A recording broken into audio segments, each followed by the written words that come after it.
When a woman starts her own business, she is immediately thrust into a lifestyle where she's faced with dozens of decisions almost every day. Now, if she's a perfectionist, and in my experience, most entrepreneurial women are to some degree, she's going to experience a great deal of FUD. FUD. And if you're not familiar, it stands for fear, uncertainty, and doubt. If she doesn't learn how to deal with her FUD, she's going to really struggle to feel confident no matter how much she actually accomplishes in her business. Now, women are raised to be perfect, which means to avoid making mistakes. And if you ask most women, they'll admit the best way to avoid making mistakes is to avoid taking risks. However, there is a certain amount of risk to almost any action. And if you want to avoid risk, you'd have to avoid action, which means you'd also have to avoid making decisions. You see the problem?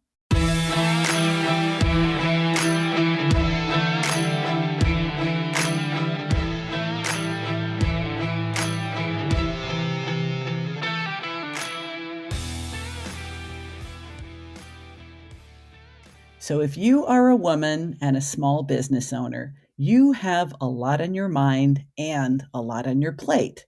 So, no one would blame you if you tried to make it easier by mitigating risk and failure. Hey, we all do it, and there's nothing wrong with it. But for women, the underlying assumption is often flawed because most of us think we need to know everything before we can take action in order to avoid making mistakes and experiencing failure. But actually, that's what keeps us stuck and spinning our wheels, which is making a mistake.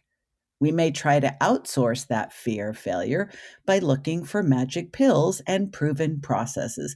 But as you have heard from me in many other solo episodes, there really are no guarantees and results do vary. We drink far too much Kool-Aid and assume that if some other woman has a really big audience, she must be really good. Or if her program costs a lot of money, it must work because that many people can't be wrong, right? And while this reasoning might seem to make sense when you are in a massive conference room and hundreds of seemingly sane women are rushing to the back of the room to sign up for whatever is being sold like it's the last pack of toilet paper 6 weeks into the pandemic. But trust me when I tell you, fear is not the ideal state of mind when it comes to making decisions for your business, and not such a great state of mind when you're making decisions for your life either. The reality is that another woman's business might look great on the outside, but that's good marketing. It might be a total disaster behind the curtain. And in fact, many of them are. Here's the uncomfortable truth: a successful and sustainable business requires balancing passion and purpose with planning, prioritizing, and profit. And that's just not the sexy message that's being sold to so many of us. We invest in growth strategies when we don't yet have business foundations and fundamentals in place. And risk, I'm sorry to tell you, is always part of the equation. So it stands to reason that risk tolerance is the skill we actually need to develop. Something I've noticed with many of my clients and absolutely have recognized in myself is how hard we try to avoid admitting we've made a mistake by continuing to make it. Now, how this might show up in your business, these are some examples I have seen and experienced myself. The wrong business model. We chose a group program when we should be doing one on one.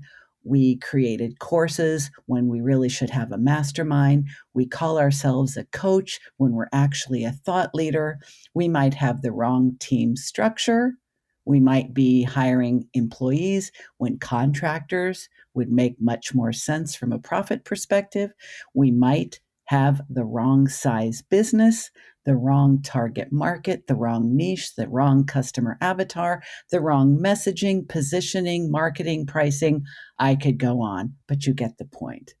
Sometimes we make these choices because we think someone else knows better than us.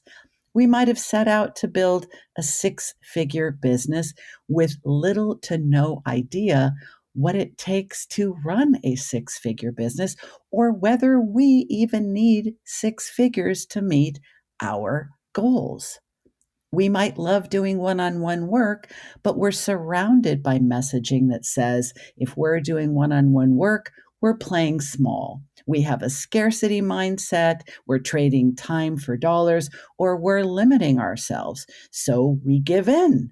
We give in to the battle cry to scale, scale, scale. I mean, have you noticed, or is it just me, how many business coaches who were preaching scaling like their lives depended on it a year or two ago and are now nowhere to be found or talking about simplifying and avoiding burnout?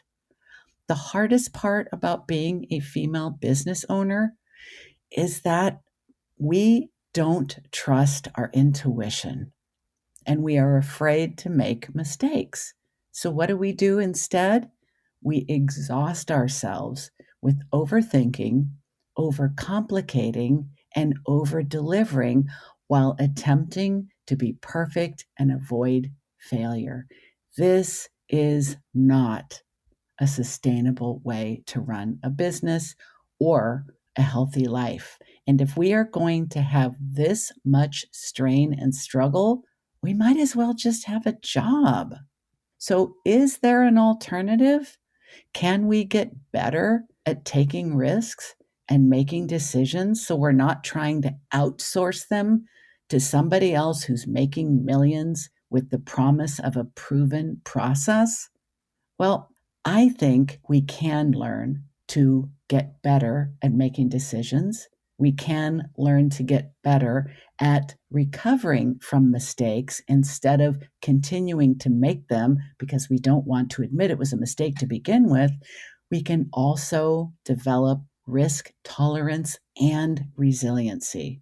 So, I want to share with you briefly some of the questions that I ask my one on one coaching clients in order to help them develop their decision making muscles.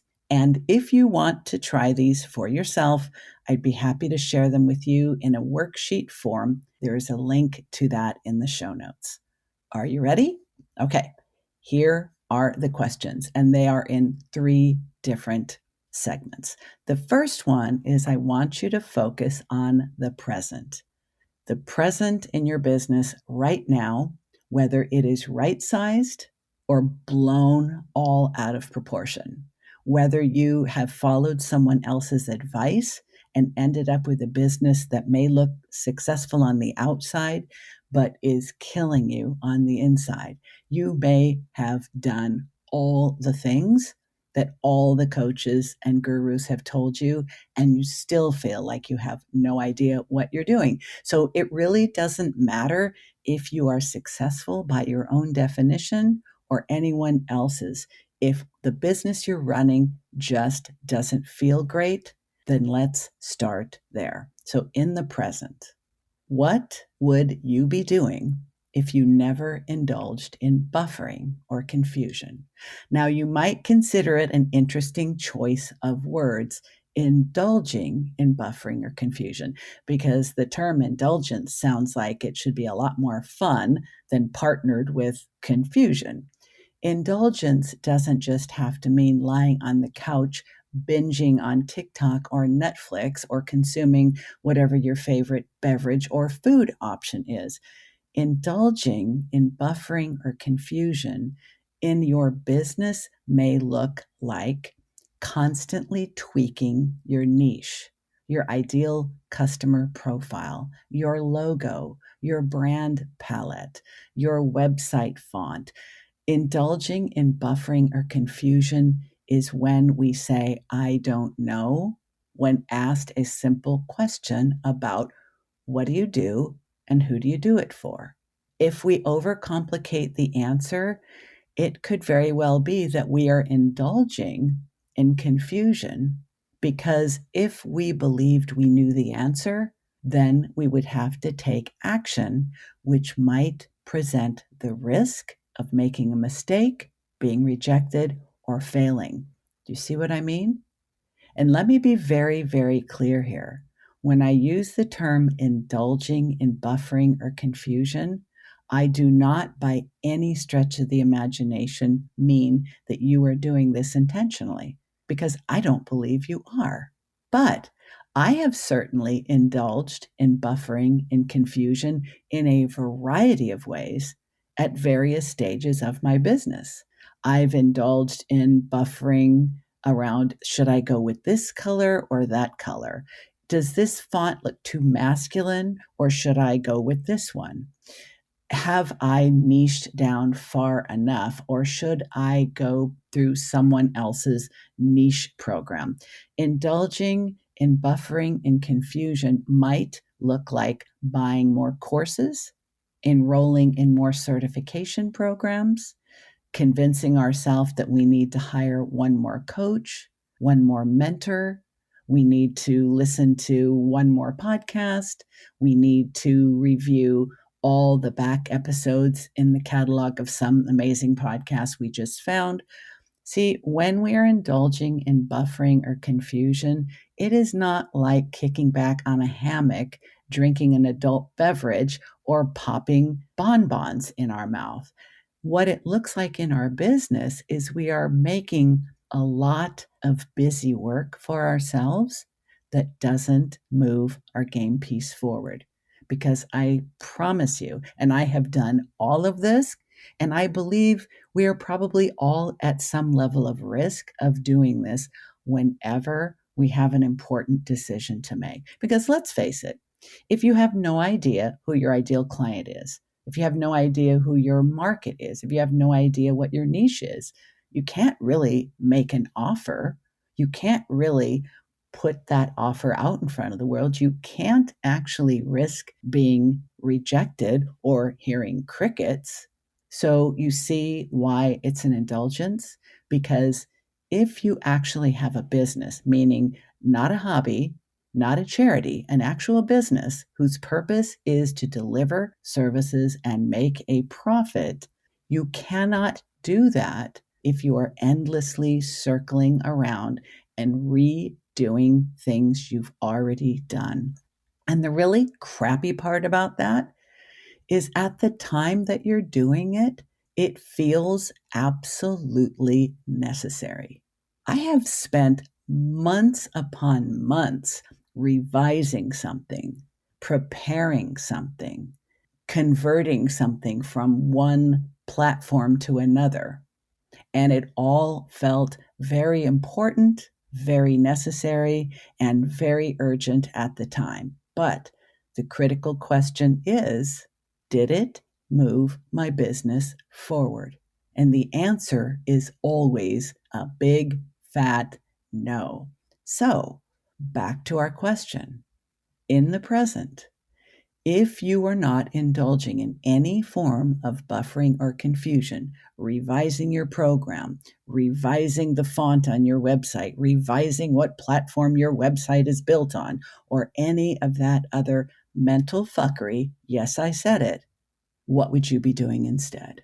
Because if what you're doing is not moving your game piece forward, meaning helping you get your offer in front of actual potential leads to convert them to potential clients, then you're indulging in buffering or confusion. So, I'm your fairy godmother. I've just hit you over the head with my little fancy wand. Your buffering and confusion is now rendered disabled. What are you doing instead? That's what you should be doing. Ready for the next question? Okay. What if there were no distractions? Now, in your present moment, in your current business, if there were no distractions, that might mean you don't have kids or you don't have a partner or the doorbell never rings with all your amazing Amazon deliveries. But actually, more of the time, our distractions are the fact that we haven't put reasonable boundaries in place with contractors, vendors, team members, clients, and so forth. Most of the time, we are distracted by things that could be prevented. And if that's the case in your business, what if those things automatically and instant frickintaneously disappeared? What would that look like? So that's the second question. Here's the third. What if my current options all disappeared?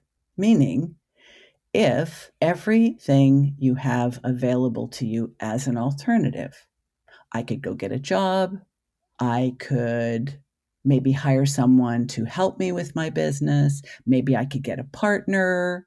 Maybe I could license my program to someone else. Maybe I could turn it into a certification and get someone else to sell it. Whatever you've got going on. What if all your current options all disappeared? It's a really good question because most of the time, when you are a small business owner, when you are a solopreneur, you are so up to your eyelashes in all of your own confusion and doubt and fear and uncertainty and buffering that it would never occur to you what would happen if it all just went away. The answer to that question, I promise you, is very revealing. Because sometimes, if you said if everything disappeared, the first thing that comes to your mind might be, oh, well, then I do X.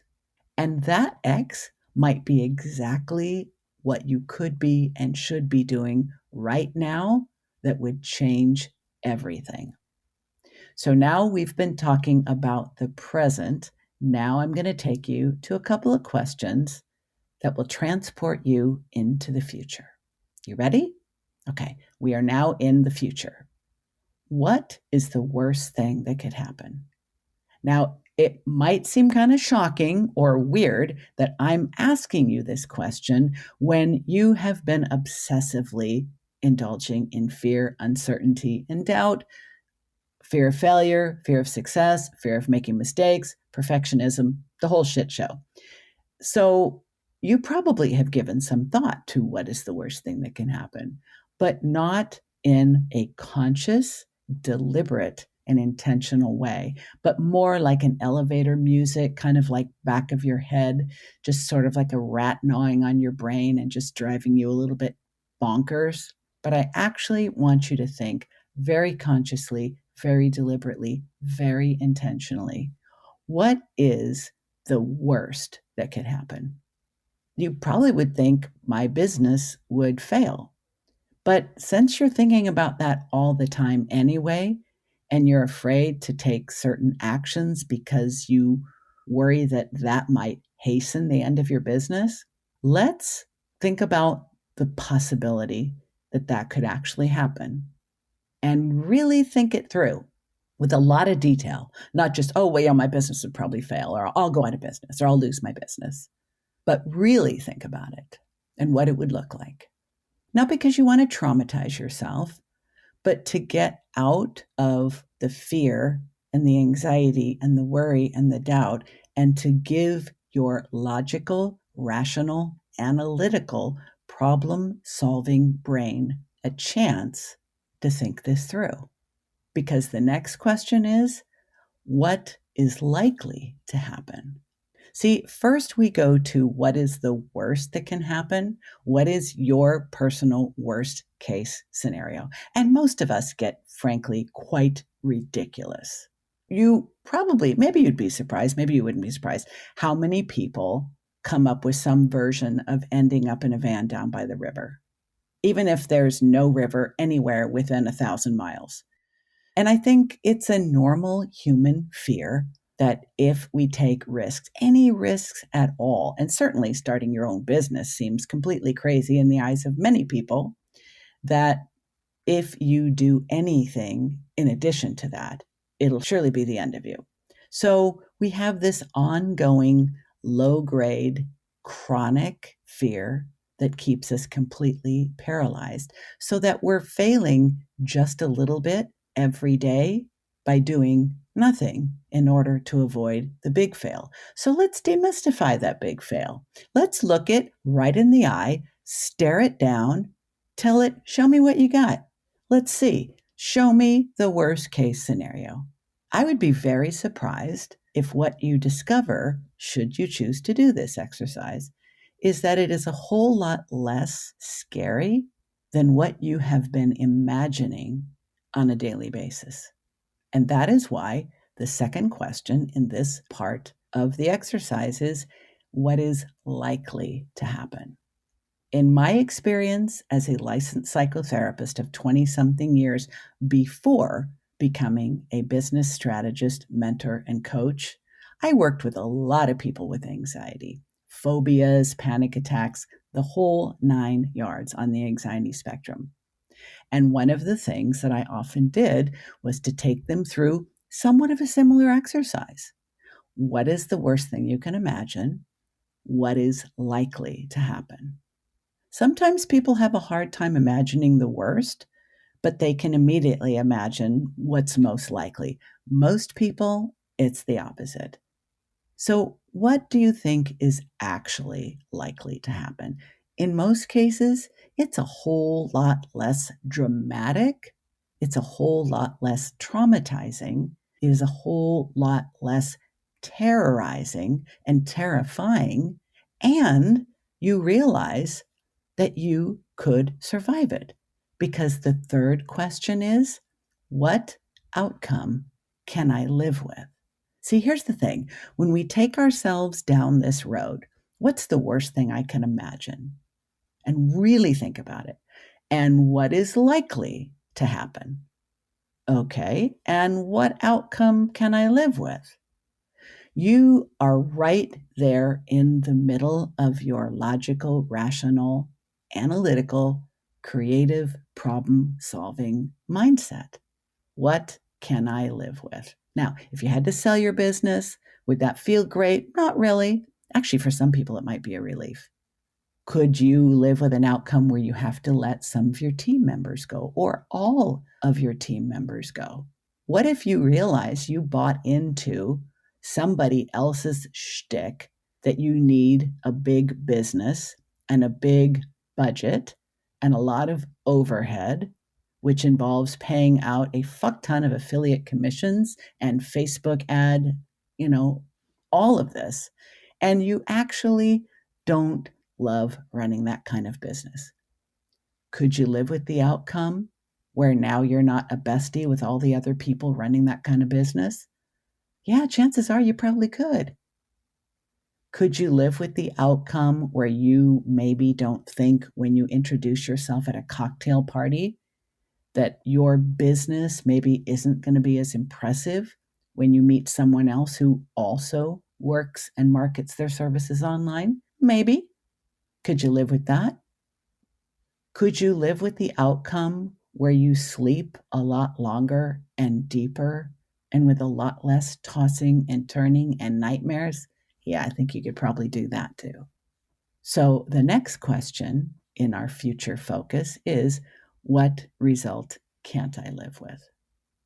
Now, here's where we're getting really, really honest with ourselves, because sometimes it's not that we would be making less money if the likely event happened, but that we would be feeling less status, that we might have to give up a membership in somebody's high price mastermind that we think makes us a big dog or a member of the cool kids club. And that's a result that you can't live with. You know what? Don't shame and judge yourself for that. One of the other things I do with all of my clients is a values exercise. And I do it at the very beginning of our work together because your values may not be my values or anyone else's values. And you don't need to have the business that's right sized for my values, but you do need to have the business that is right-sized for yours.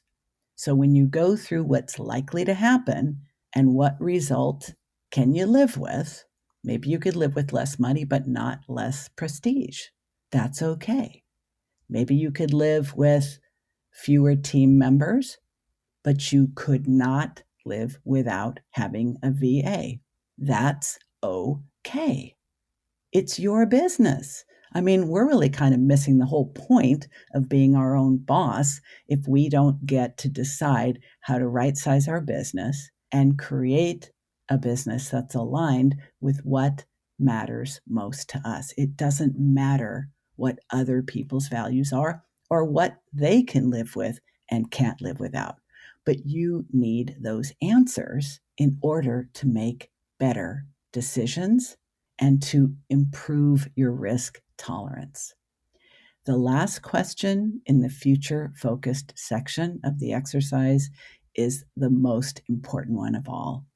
How much control do I really have over what happens in the future?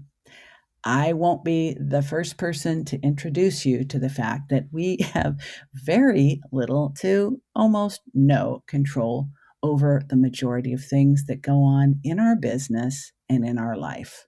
At the time of the recording of this episode in the summer of 2023, this is an uncertain time for many people in business. There's a whole lot of shaking going on in our political environment, in our culture, in our financial environment, and a lot of people really don't know what to expect of the future. Now, we can only make the best decisions we're capable of with the information we have and our own personal risk tolerance. But if we choose to believe that we can control what happens in the future, we are up for a big disappointment and we are making it much, much more difficult for us to make mistakes, take risks, get rejected, have failure, and bounce back.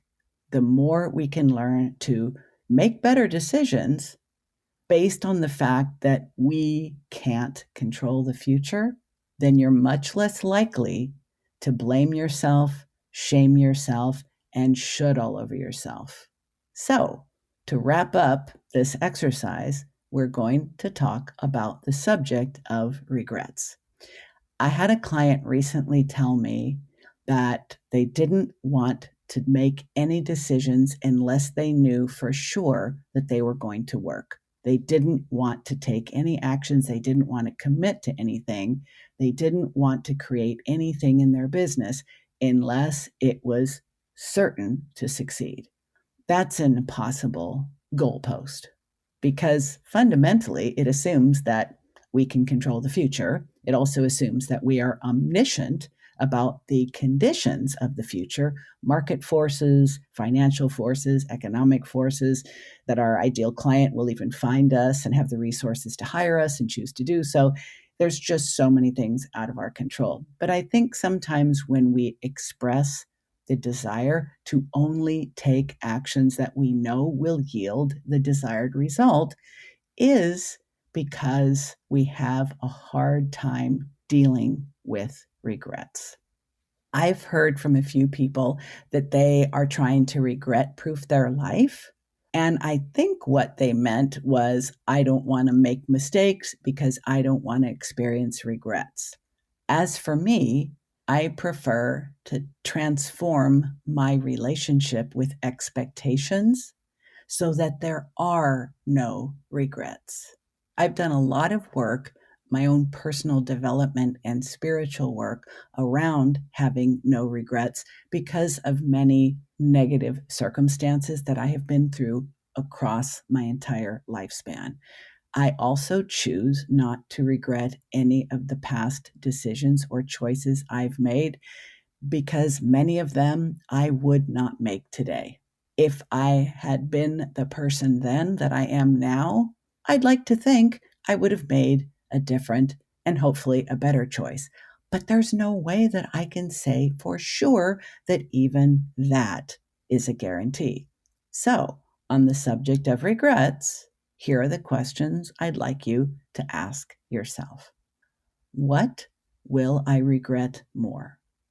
Taking the risk, and again, we're talking about a risk in your business. It might be launching a new program, it might be increasing your prices, it might be growing your team, it might be shutting down a product or program area, it might be streamlining, downsizing, right sizing, simplifying, changing your business model. It could literally be anything. But if you are on the brink of a decision, ask yourself, what will I regret more?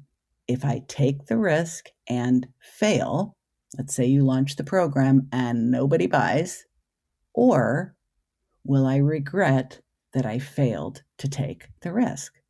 I couldn't possibly answer that question for you, but I will say this, that there's a book, and the exact title escapes me at the moment, but it is based on a series of interviews with people at the end of life. Almost every single person interviewed for this book said that fundamentally they wished that they had taken more risks. They wished that they didn't sit things out. They wished they hadn't opted out. They wished they hadn't let opportunities pass them by, because they realize that there are worse things than failing or making a mistake. And by refusing to take risks, refusing to make decisions, refusing to take action, that is what they came to regret the most. So, how about you? What do you think you will regret more? If you take the risk and experience failure, or if you refuse to take the risk? Here's the next question. How long will it take you to regret it? This is a very interesting question for me, because sometimes I will do something, say something, and I regret it immediately. And it may be a simple thing. Sometimes, for example, I get really excited when I have a guest on the podcast and they're talking about something that's really interesting to me, and I get a little wound up and I interrupt them, or I talk over them, or I kind of hijack the conversation a little bit. And almost instantly, as it happens, even though I'm still excited, I immediately regret it, especially if the other person found it abrupt or abrasive, or, you could just tell. I could see in their face that it kind of threw them, and I instantly regret it. But there have been many other decisions I've made in my business and in my life that it actually took me a long time to regret. Or I may have had a superficial level of regret shortly thereafter. And later on down the road, after I had more experience, I realized, oh, I really wished I hadn't done that. So, how long do you think it'll take for you to regret it? And is there a way? Here's question number 3. Is there a way that you can prevent the regret while still taking the risk? This is one of my favorite questions in this series, because I believe that while regret may be a habit, just like fear, uncertainty, and doubt may feel like a habit, like it's just hardwired into you, along with risk avoidance and low stress tolerance and so many other things that will make being successful in business more difficult. But what if, what if you could take the risk and still prevent regret? I believe it comes down to mindset, and I believe that it comes down to deciding ahead of time, intentionally, deliberately, skillfully, and strategically, that you would rather try and fail than fail to try. Now, it's easy for me to say, but it does take skill, and it takes will, and it takes self acceptance, and it takes patience. Because if you are a person who wants to succeed, but you also want to avoid making mistakes, There are some mindset changes that would be very good for you to make, and some skills it would be very good for you to develop, which would allow you to take action in the midst of feeling fear, uncertainty, or doubt. So, if you like this worksheet so you can work on these questions yourself, I would be happy to share it with you. There's a link in the show notes. And if you would like my help in developing your ability to feel more confident about your decision making and manage your perfectionism and fear and uncertainty so that you can move your game piece forward, whether you succeed or fail, I will also put a link in the show notes. We should talk. That's the first step to working together. I hope this was helpful to you, and I'll be back next week with another amazing guest interview. Stay driven. Hey, it's Diane, and I want to invite you to choose your adventure this summer with me. I get a lot of interest in working with me, but not everybody wants or needs to commit to my 12-week signature coaching program. So I decided to offer Choose Your Own Adventure just for this summer. And there's 3 different ways you can work with me in a very focused, short-term manner. Adventure number 1, the accountability date. This can either be a half-day or a full-day adventure. It is for those who know what to do, but just can't seem to get it done. I provide your half or full day of accountability with guidance, support, and regular check-ins, along with happy dances via Voxer or email to keep you fired up, focused, and moving forward to the finish line. This adventure is a procrastinator's dream come true.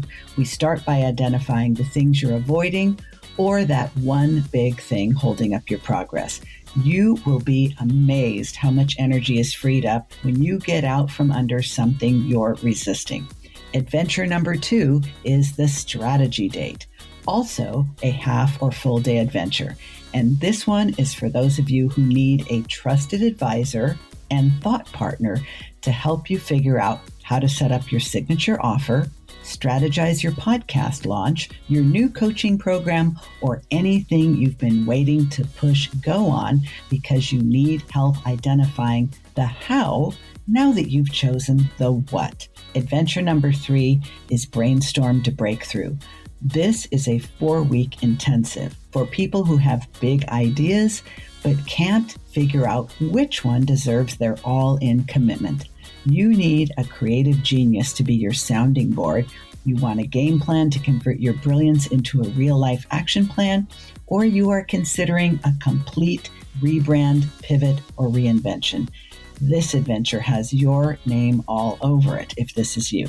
We meet twice during a 4-week period with specific deliverables by the end that you can run with. Now, because you probably need a deadline breathing down your neck to get you to pull the trigger, consider this your wake-up call. I am offering a limited number of these adventures and only during this summer. So click on the link in the show notes for more information or to book a free call with me to talk about the possibilities and which adventure is right for you. You're probably asking yourself, can I get a really meaningful result from working with Diane for as little as a day?